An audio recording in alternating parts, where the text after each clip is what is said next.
Hello everyone. So this is Krishna Kumar back with the JEE 2027 January morning shift video solutions for chemistry. I guess most of you might have had a very wonderful time solving chemistry section, which was pretty much simple, right? The questions were very simple, as well as even the questions, certain questions were directly taken from NCRT. So let's begin solving the questions. So basically the video solutions. So now let's see our first question. Okay, so we have three series of compounds in front of us, and now we will be discussing what exactly is going to happen in each case, right? So you have this carboxylic acid, this is the phenolic group, and this is the amine, right? And mixture of these three organic compound was treated to first treatment is NaHCO3 followed by dilute NaOH, right? So if you already know, this carboxylic acid is soluble in NaHCO3 as well as NaOH, right? So definitely both the reactions, I mean, in both the reagents will make this soluble, right? Whereas if you could see here, OH, phenolic OH group is only soluble in dilute NaOH and not aqueous NaHCO3. What does that mean? So if you have this plus this plus this, so in aqueous NaHCO3 you would be getting only carboxylic acid, and right, these the other things are going to be insoluble. So when you add dilute NaOH, the phenolic group will be soluble and this is going to be insoluble. So it's a very simple thing. So when you treat this with aqueous NaHCO3, X is going to go in NaHCO3, right? So I'll write here X is going to go in NaHCO3, right? And this Y and Z is not going to be soluble in that. Whereas when you add dilute NaOH, this Y is going to go in NaOH, right? So this is pretty much simple to understand. So the correct answer to this particular question is obviously option 1. Now, you already know that NaHCO3 is basically sodium bicarbonate, which is nothing but a salt of NaOH plus H2O plus CO2. So its aqueous solution is definitely going to be basic in nature. And the most important thing is this is basic in nature. This is basic in nature. So acids are definitely going to be having this solubility. So it's pretty much evident that NH2 is going to be out of the choice. So the correct answer to this particular question is obviously option first. Okay, let me just highlight this as well. Okay, so we have this next question in front of the screen, methyl ethylene oxide. It's pretty much simple. You call it as an oxirane. So this is nothing but methyl ethylene oxide. Now this is subjected to treatment with excess of HBr. So the initial step is going to be protonation of this particular oxygen, right? As a result of which you would be getting the protonated oxirane molecule, right? So this carries a positive charge. Now if you could see here, there are two possibilities of carbocation to be generated over here, right? So the first possibility is when when this ring opens this way, right? So you would be getting OH over here, correct? And the carbocation is going to be here. Now so I'll just write this is pathway number A. If the ring opens like this, so this is pathway A. Now just imagine if the ring opens in the other way, this is pathway B. Okay, so let's see what exactly happens. If the ring opens this way, you will be getting an OH over here, and this is going to be the carbocation. So you already know this is the secondary carbocation and this is the primary carbocation. So the transition state, that transition state is going to be formed wherein you get a more stable carbocation. So this is going to be the correct transition state. Now, if you could see here, the Br minus is going to attack this particular carbocation carbon, and then you will be left out with this particular compound, right? So you'll be having a Br over here and this is going to be an OH, correct?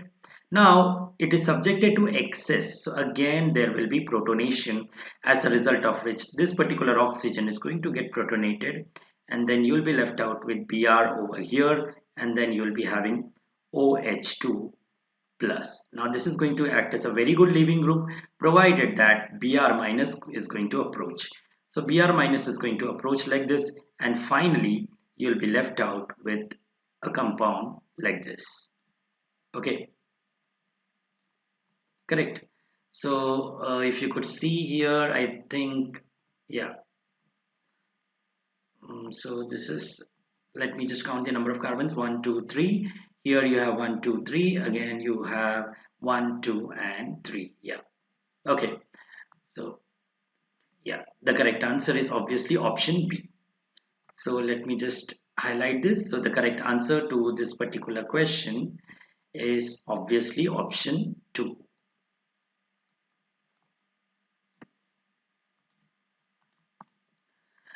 Okay, so we have this very simple question in front of the screen. Match the following type, right? So let's do it. It's pretty much simple, as I said. So you have the match the following type. So if you could see here, these are nothing but vitamin B, right? So vitamin B, you might have certain confusion, but let's sort the easiest one. So ascorbic acid is going to be scurvy. Then you have thiamine. Thiamine is basically beriberi. Then you have riboflavin, which is chelosis, and then pyridoxine is going to have convulsions. Okay, so let's first try to write down. So A, you have A, and then you have B, and then you have C, then you have D. So this is from the section on biomolecules. So pretty much simple to understand, because from vitamins, this is the only thing which we do expect. So thiamine is Q, so I'm going to write here Q, and riboflavin is going to be R, and then you have pyridoxine is going to be S, and then ascorbic acid is going to be having scurvy, which is P. Okay, so this is basically the correct answer. Okay, so we have this interesting question in front of the screen. So this is an activated aromatic system, N,N-dimethyl aniline. And if you could see here, this skeleton reminds us of a very important compound, which is very easy to understand. So it is nothing but a diazonium salt. Okay, so it's pretty much simple to understand. It's going to have a para-coupling reaction. So there is going to be a hydrogen that's going to couple with this compound. HNCl would be lost, and then you would be having something like this. Okay, so this is basically the compound. So you have N here, and there is going to be N double bond N, right? And this is going to be attached to the benzene ring, correct? And you will be having SO3 minus Na plus, correct? So this coupling is normally done in the basic medium. So it's basically a red color compound which changes to orange, okay, on treatment with an acid. So this is nothing but the methyl orange indicator, which you have been generally using in titration. So this is nothing but methyl orange indicator, right? So if you could see here, lab test for phenol goes off, food coloring goes off, alternative to detect alpha amino acids, no, not at all possible. So the only possible answer is option 2. Okay, acid base indicator, methyl orange, commonly used in titrations. So the correct answer is obviously option 2.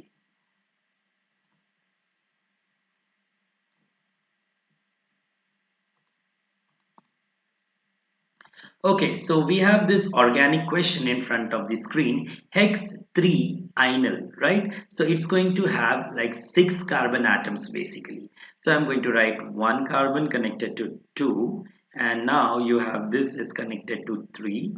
Let me draw it properly. Okay, okay, so it's going to be like this is going to be connected to third carbon, and you have fourth, 1, 2, 3, 4, then you have 5, and then you have 6, right? So you have 1, 2, 3. Okay, so the double bond is going to be here. Okay, triple bond is going to be here, and then vinyl, so it's going to be so if you could see here, 1, 2, 3, 4, 5, 6. So it's going to be having a double bond over here. I'm writing a hydrogen here, and there is going to be an H over here.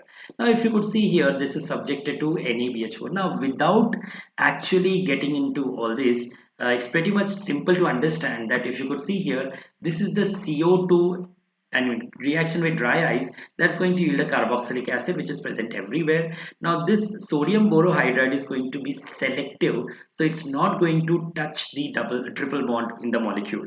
So the pretty much obvious answer is going to be the first option, right? So let's see whether actually you get the first option. So now this is going to get converted into an alcohol. So I'll write here 1, 1 connected to 2, 2 is connected to 3, 3 is connected to 4, 1, 2, 3, 4, 4 is connected to 5, 5 is connected to 6, right? And then, so you have 1, 2, 3, 4, 5, 6. Now this is going to be connected to the OH group, right? And obviously there is a hydrogen over here. So you have the triple bond between these two carbons. So you have 1, 2, 3, 4, 5, 6. Now this on treatment with PbR3, what exactly happens is you have this entire thing, this OH changes to Br, with which on treatment with magnesium it becomes MgBr. Okay, and this MgBr on treatment with CO2, right, this changes to carboxylic acid. So it's pretty much evident from this particular reaction that the triple bond is not going to get affected. So the only possible answer is option 1. So I'll write your answer to this particular question is obviously option 1. Okay. Okay, so we have this question related to Sade-Zef elimination, right? So it is not asking about Sade-Zef elimination. It is actually asking which one will not be formed, non-Sade-Zef product, right? So we already know that what is Sade-Zef rule?